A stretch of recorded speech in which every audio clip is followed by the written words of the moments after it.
All right, good afternoon, everybody. Thank you for joining us today.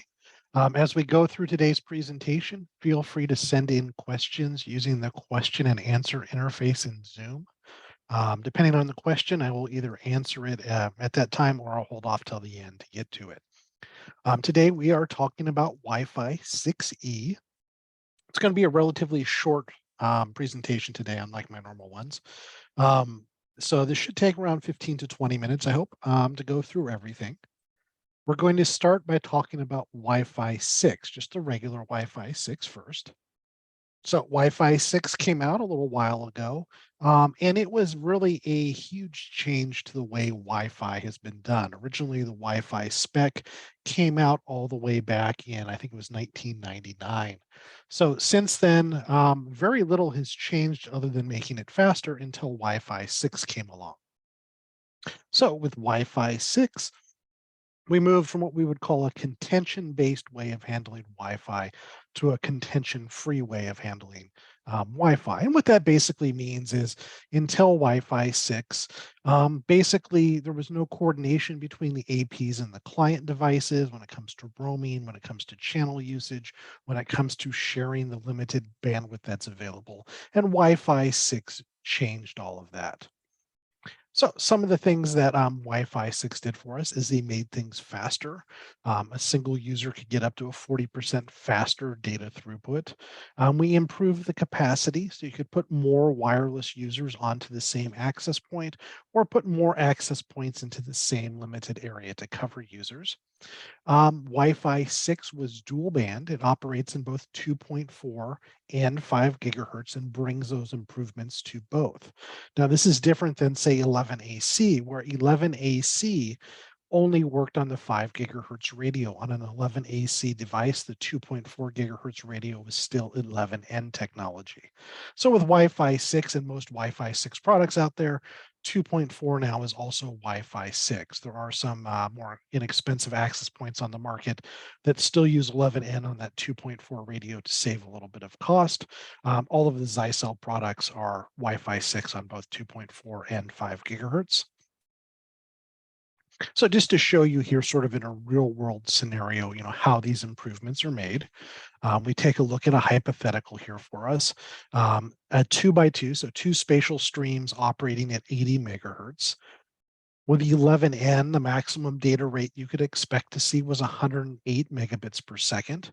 With 11AC Wave 2, you could get speeds up to 866 megabits per second. And then with Wi-Fi 6, the speed jumps up here to 1.2 gigabits per second data rate. Same scenario, but just going up to 4 spatial streams. You can see here with 11N, we were talking around 600 megabits data rate. With 11AC, it got up to 1.7, and then with Wi-Fi 6, we jump up to 2.4 gigabits per second.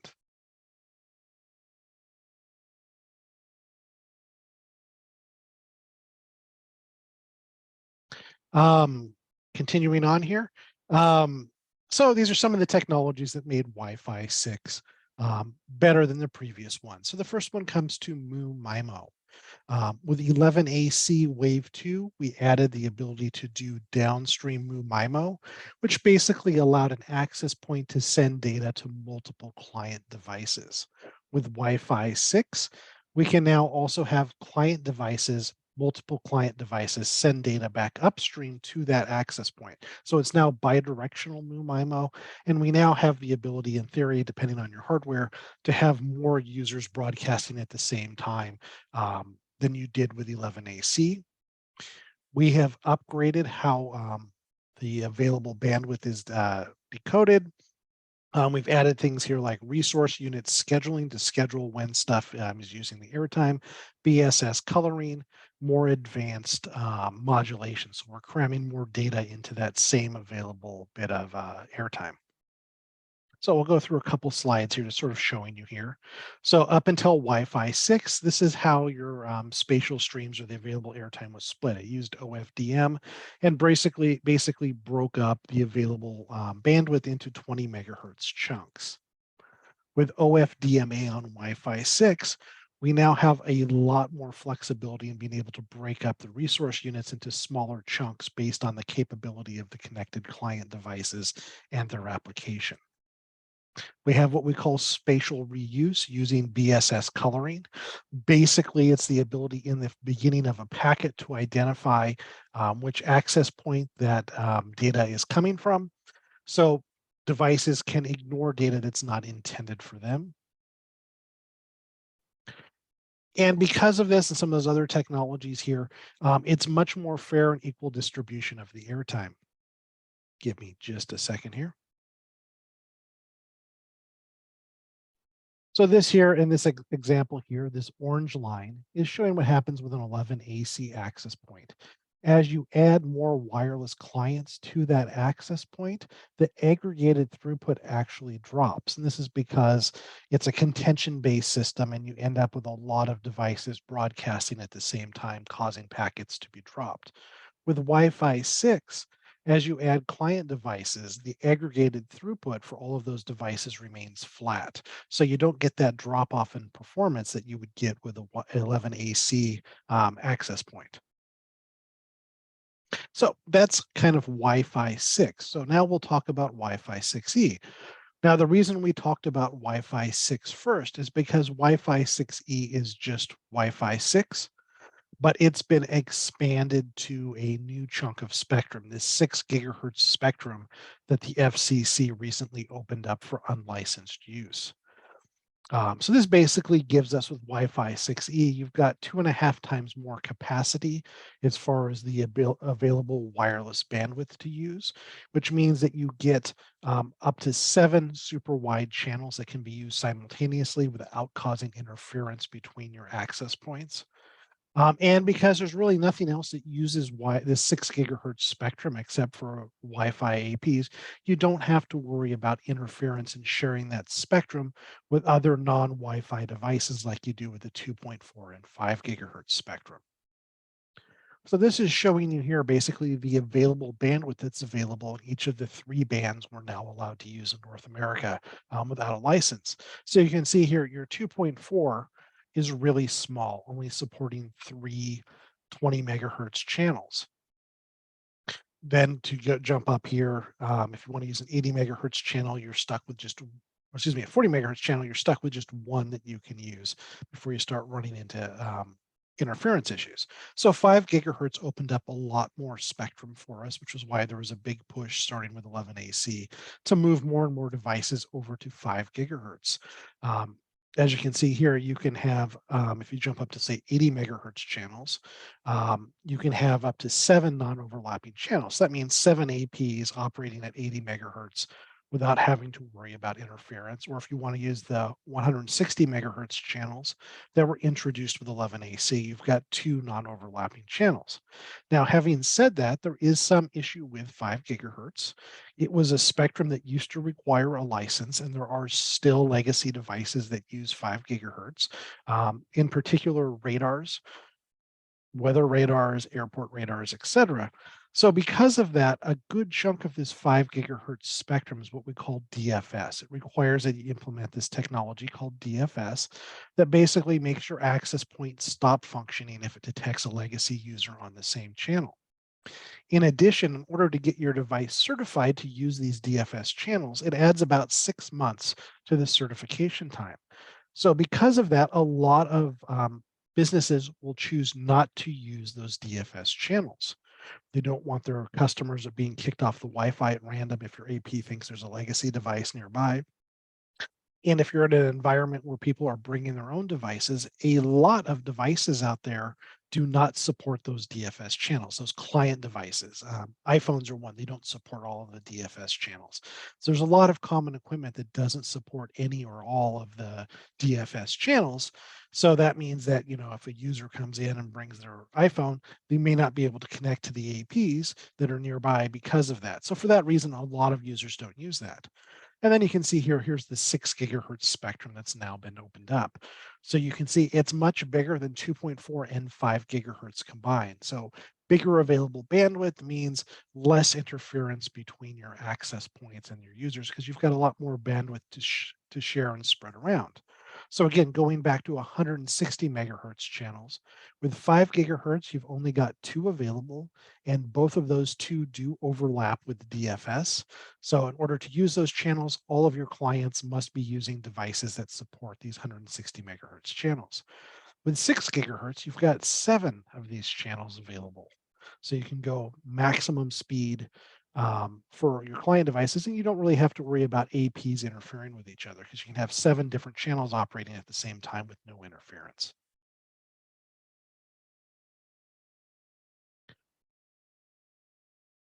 So the idea behind Wi-Fi 6E is going to be, where do you want to use Wi-Fi 6E?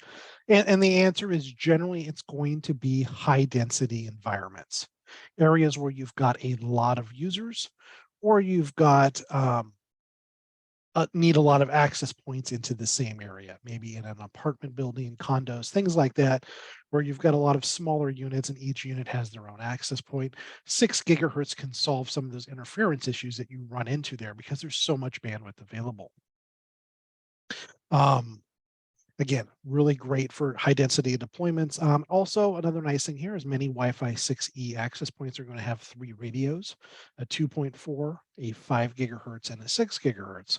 So you can help distribute your wireless users across all of those. So traditionally for a smart classroom, we generally recommend using 11AC technology. We recommend, or just standard Wi-Fi 6, we would recommend generally two access points to distribute those users.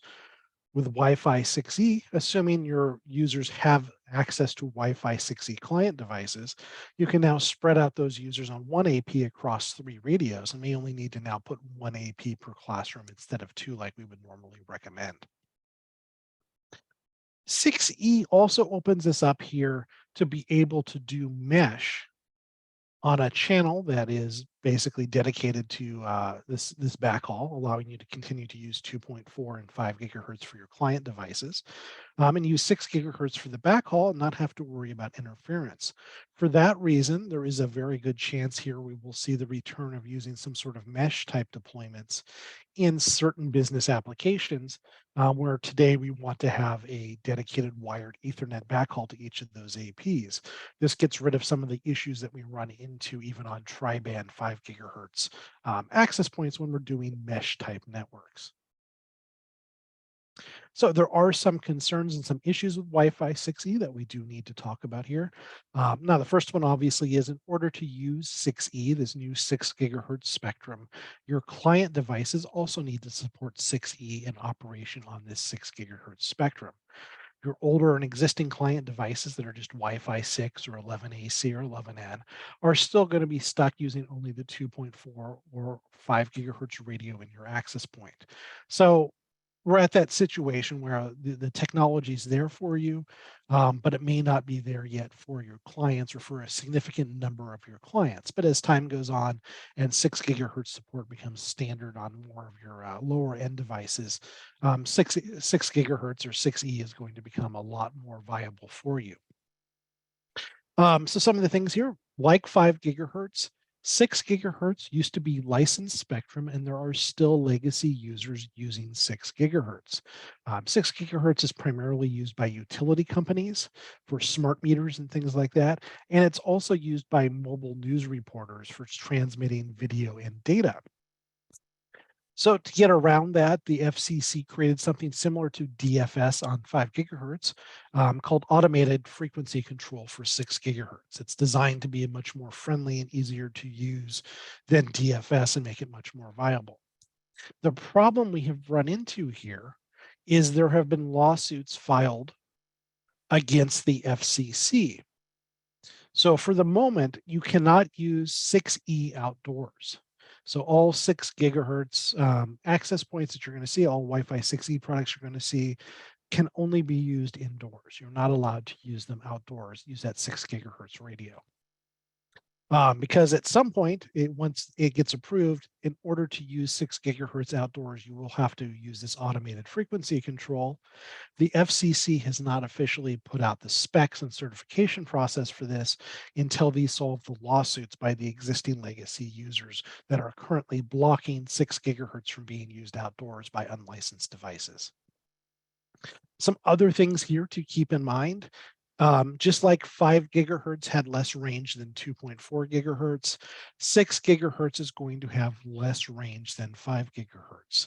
So if you're simply replacing your existing access points with new Wi-Fi 6E access points, the 6 gigahertz coverage may not be complete, and there may be gaps between that 6 gigahertz coverage, causing clients to need to drop down to 2.4 or 5 gigahertz in those gaps.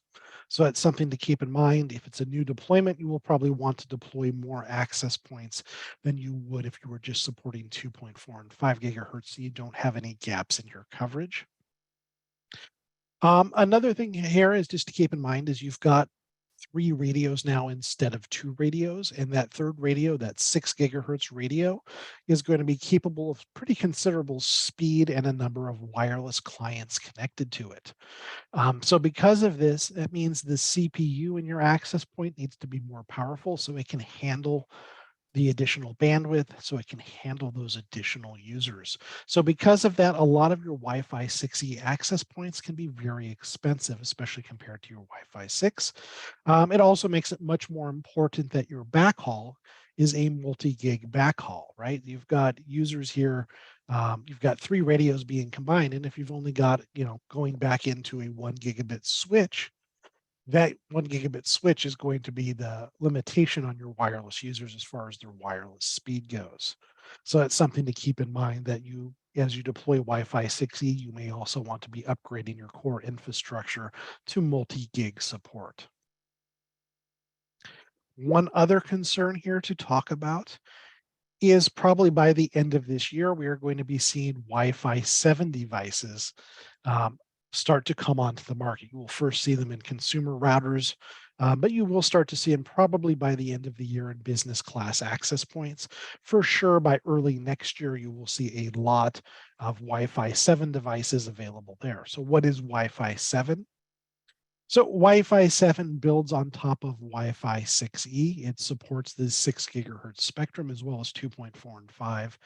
The main benefits with Wi-Fi 7 are going to be the allow client devices to simultaneously connect to 2 different radios, a 5 gigahertz radio, for instance, and a 6 gigahertz radio. And then you can use that technology to either combine that together so you get even faster throughput, or it will allow you to send the same bits at both 5 gigahertz and 6 gigahertz back to the AP. So if there's any packet drops, they can fill it in, sort of like a redundancy. So those are 2 of the options there for you. Wi-Fi 7 is also going to have support for APs to be able to coordinate with each other to better be able to share the available bandwidth if they are neighboring another access point that's using the same channels.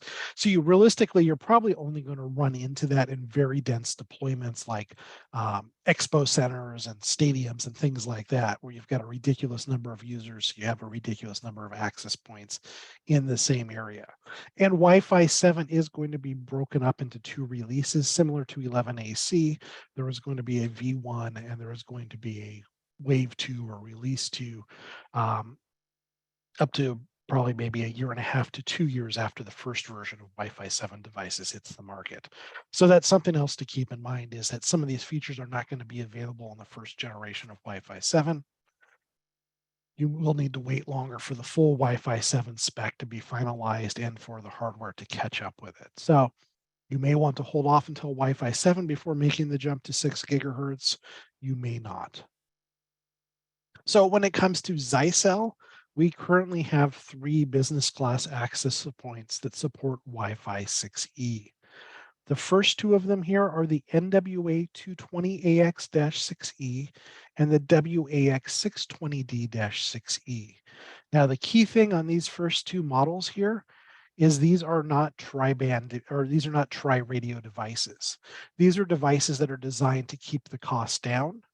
So because of that, both radios support 2.4 gigahertz. And then you have the option of using either a 5 gigahertz radio or a 6 gigahertz. So you cannot use 5 and 6 at the same time. It's either or. And the idea behind this is it gives you a low cost way to add additional access points onto an existing network to add 6 gigahertz coverage in those areas where you need 6 gigahertz. So maybe if it's a retail store, you don't need it in the warehouse or the offices, but maybe you need it out front. Or if it's a hotel, maybe you need it in the lobby in the conference room, but nowhere else. This is an easy way to add 6 gigahertz to supplement the existing access points that are there. Or it can be used as an opportunity here to deploy today with 5 gigahertz. And once 6 gigahertz support becomes ubiquitous on client devices, you can easily flip a switch and upgrade your network to 6 gigahertz once there's enough users there to make that make sense. Now, if you're looking for a tri-band solution, something that supports 2.4, 5 gigahertz and 6 gigahertz simultaneously, you want to take a look at our WAX640S-6E. It supports all three at the same time.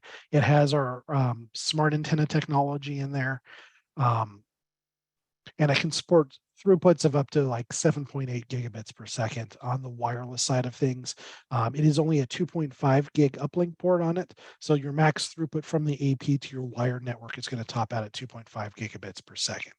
So those are the three models we have. All three of them are available today that are out there. Right now, the WAX620D-6E we are back ordered on, but we should have more soon, as soon as next month. We've got plenty of the 220AX available today if you wanted to get some and test them out. And that today, guys, that concludes today's webinar. So just to draw your idea or your eyes here, we do have a YouTube channel. There are several different Zyxel YouTube channels because we're a global company. So for the US, it's Zyxel America channel. Our webinars are recorded and uploaded there. So if you want to share a webinar or you missed a webinar you wanted to attend, you can always find them on our YouTube channel. We also have success stories, walkthroughs, guides, things like that. They will also be posted to that channel. And then, of course, we're on LinkedIn. Feel free to link up with us there at Zyxel US channel. So if there are any questions, go ahead and send them in using the question and answer box.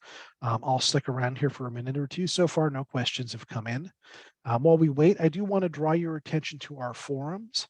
You can go to them just by going to forum.zyxel.com. These are user forums to talk to your other Zyxel installers or users.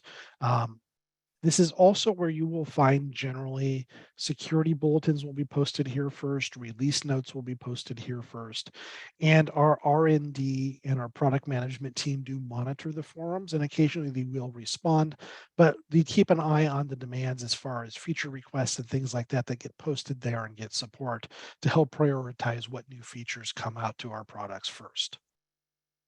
Okay, I've gotten no questions sent in, so I'm going to go ahead and end today's webinar. Thanks for joining us. Here we go. We got a question from Timothy. Let's take Timothy.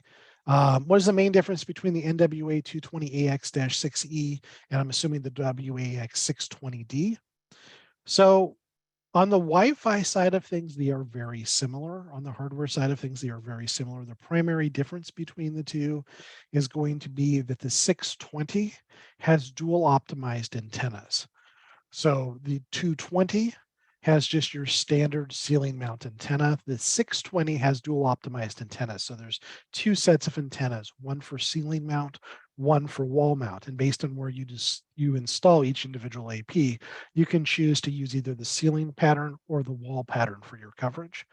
The only other difference between the two is that the 620 is a Pro AP where the 220 is not. So that means that the 620 comes bundled with 1 year of Nebula Pro, which is some extra features that get unlocked if you're using our Nebula Cloud for managing APs. It also means that the 620 can be managed by a local controller. So if you don't like the cloud, but you do need management, most of our USG and ATP products have a built-in wireless LAN controller, and that wireless LAN controller can manage the 620. It cannot manage the 220. So those are the main differences between those two models. I'm going to go ahead and end today's webinar since no other questions came in. If you do have something, you can always email me or reach out to your salesperson and they can get you the answers that you need. We do webinars here on primarily on Tuesdays and Thursdays. Tuesdays are generally more of best practices, how-to guides, things like that, where our Thursday webinars are primarily sort of like today's, a general overview, top level looking down, without getting too into the weeds on how to use the device. Thanks for joining us. Hope to see you at another one of our webinars.